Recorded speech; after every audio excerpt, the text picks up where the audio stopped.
Hi, this is Calvin Cox. It's Wednesday evening, 8:24 p.m. and it's January 15. The year is 2014. And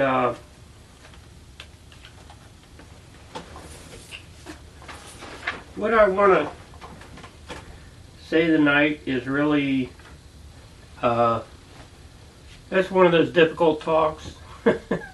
There's so many things in life you have to learn and deal with and adapt and let certain things go and don't let them eat away at you. And that's probably the hardest thing in life to learn, is to roll with the punches and learn to let certain things roll off your backside. Like, people saying really nasty shit about you, and just try to let go of it. And I would have to admit, sometimes it's probably damn near impossible. Probably one of the most difficult things to do is the old joke about the people who were throwing grenades at the listen to me. The people who were throwing grenades at the gorillas, and the gorillas were picking up the grenades and pulling the pins and throwing them back. Now, so it speaks about first person throwing the grenade wasn't really being smart by being angry enough to throw a grenade in the first place. And so the gorilla, is like responding and, in self-defense. But then by pulling the pin, what they deliver is 2,000 times more than they got. It's a difficult balance, how to know to respond to people that, really want to just stab you. And, what one return stab, is it really fair to return with the stab when what was originally lobbed at you wasn't that much to begin with? Or is it fair to stab them 100 times when what they called you might have just been a dumb, stupid ass or stupid fuck or something? People can get we all can get so wrapped up in like getting other people to, we only want them to think our way. We only want them to do what we want to do. Sometimes we try and get other people to kiss our ass. And, we shouldn't be doing that. I don't believe so. And, I can just use my own, where I work in everyday situations. And, talking with other workers, or people are trying to pester you, so you got to like fight them back with words, and this person wants you to help them with that, and they may or may not really need you to help them with that, and you're busy doing your own stuff, and it's just all day long, it's like constant back and forth, and that's just work. That doesn't include at home interacting with your family, your wife, your kids. It doesn't include your social life, interacting with your friends. It doesn't include your church life. I would say one thing that would be a really good idea. Don't say nasty things about, other people. Especially if you're that thing yourself. If you're going to say oh, that person's a dumb shit, well, you need to ask yourself, have I ever been that stupid?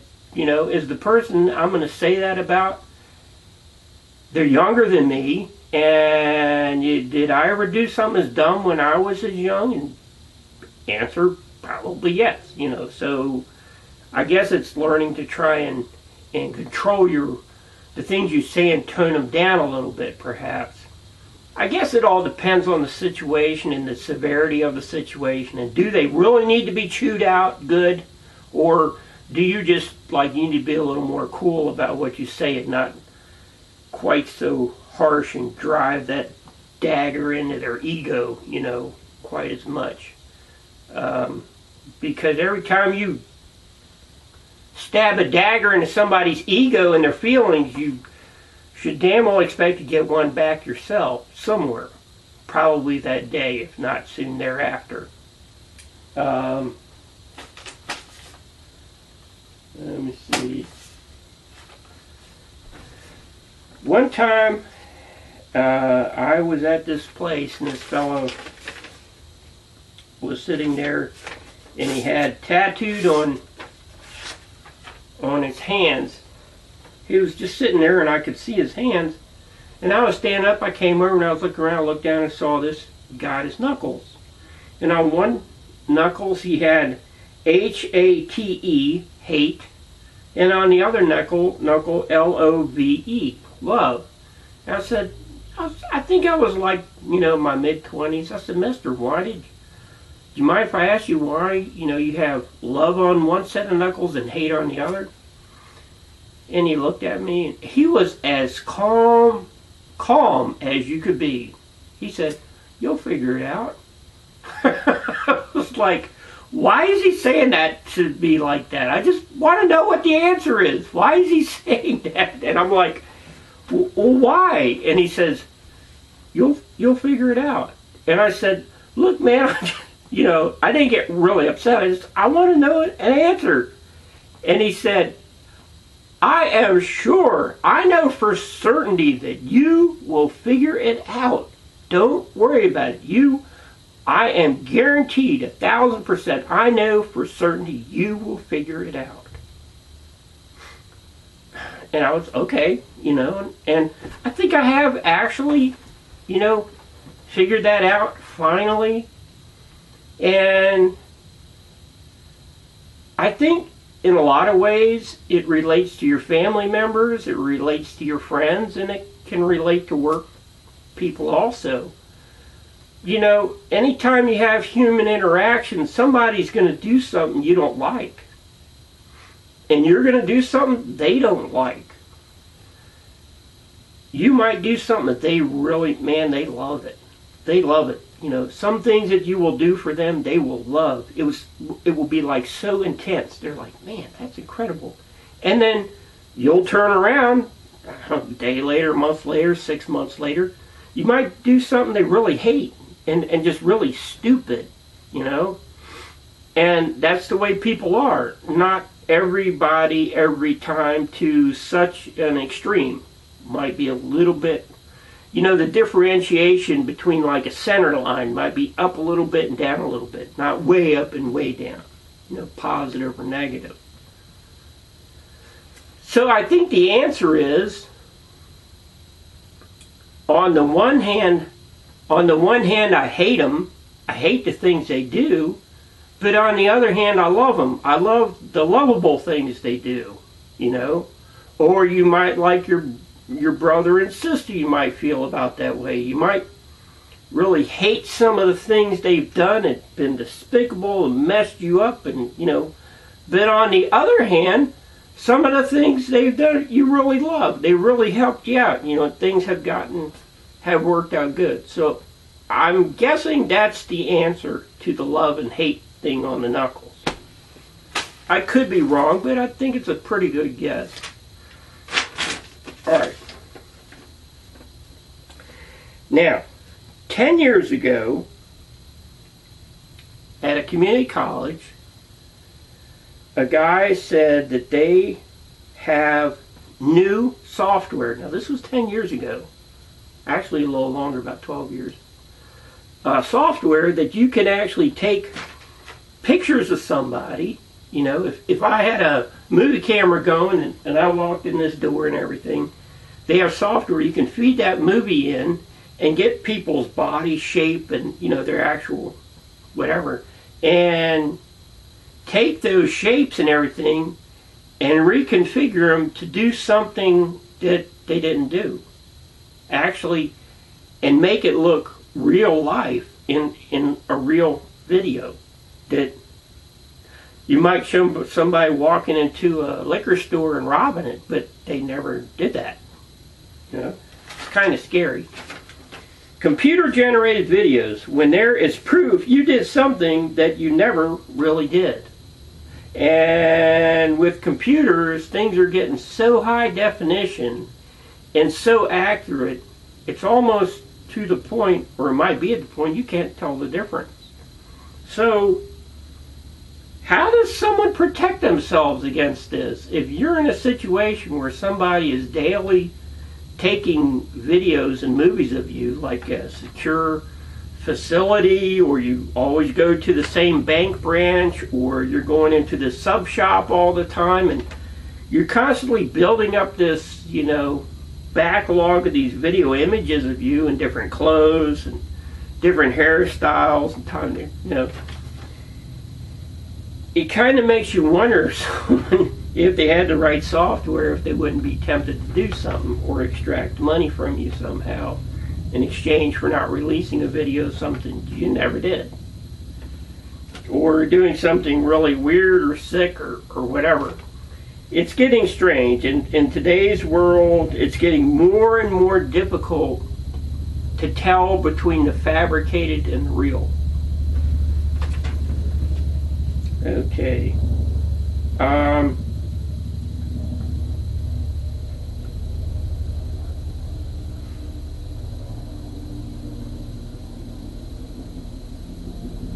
I went on the computer and looked up oxymoron, and what it says is words that have opposing meanings. Like you might have a phrase that would be loving hatred. Loving is different from hatred. So I made up my own oxymoron, but I made it into an abbreviated oxymoron. My oxymoron is friend-enemy. And so I decided to shorten it from friend-enemy to frenemies. Hold on a minute, my mouth's getting real dry here. I gotta put some gum in it real quick.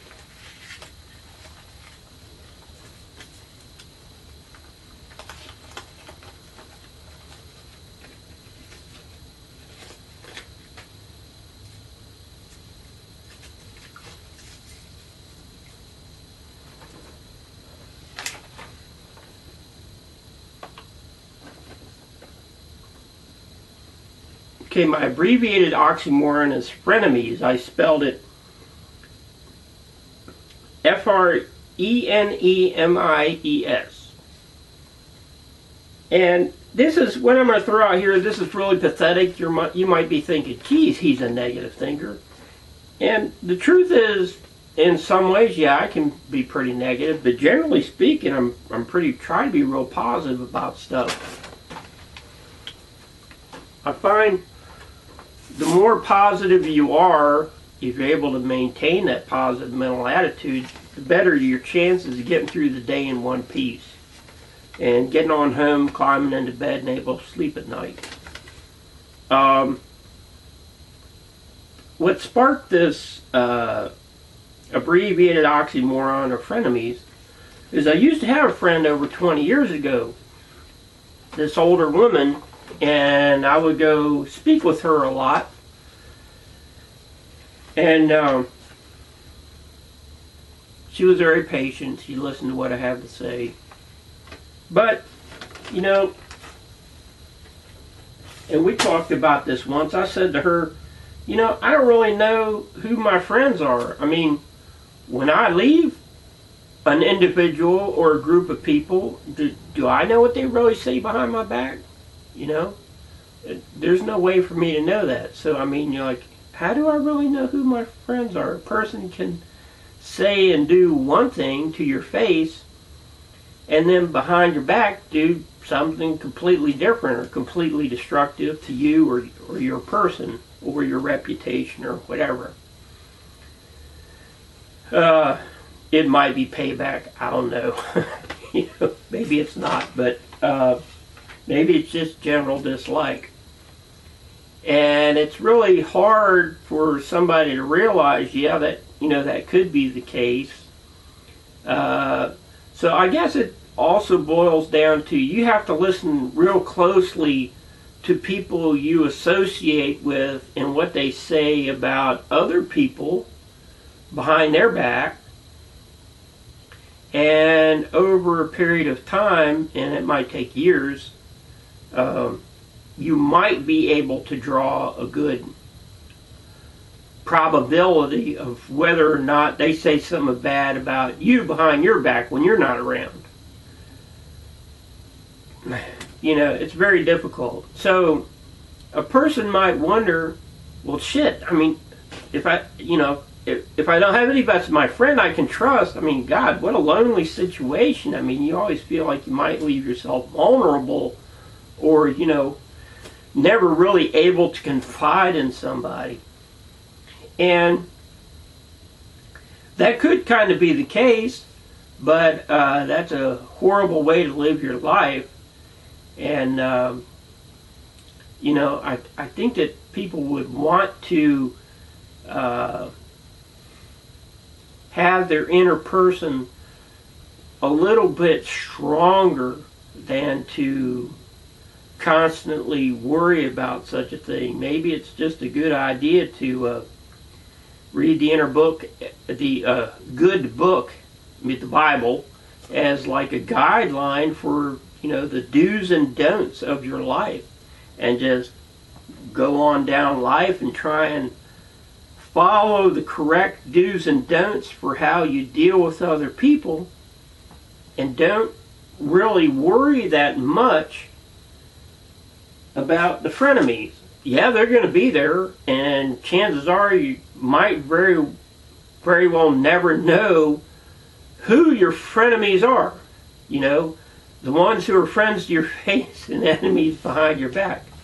You really might not ever figure that out. And I guess the bottom line is, does it absolutely matter? I mean, if you're friends with someone and you don't get into the habit of verbally bashing everybody else behind their back to your friends, okay? If you don't get in the habit of doing that, you know, try not to be a backstabber and say mean things. I guess if you want to say anything, try to make it middle of the road or a little bit good. You know, try to stay away from the negative territory. Sometimes that's difficult to do, especially at work. It can be very difficult to do. Sometimes I fail in that area.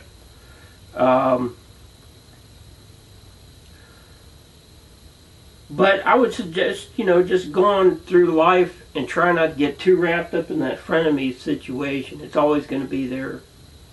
And if you play a pretty conservative game and try not to be too wrapped up in always spreading negative stuff, you'll probably be okay. And you'll probably come out the other side all right.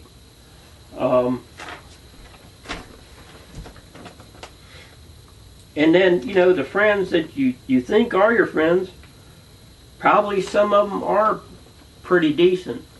Now, they say your whole life, if you have one true friend, that you're really lucky. I don't know if that's accurate or not. That number doesn't sound too encouraging, but, you know, the human race can let you down a lot. So you better not put all your eggs in one basket concerning people.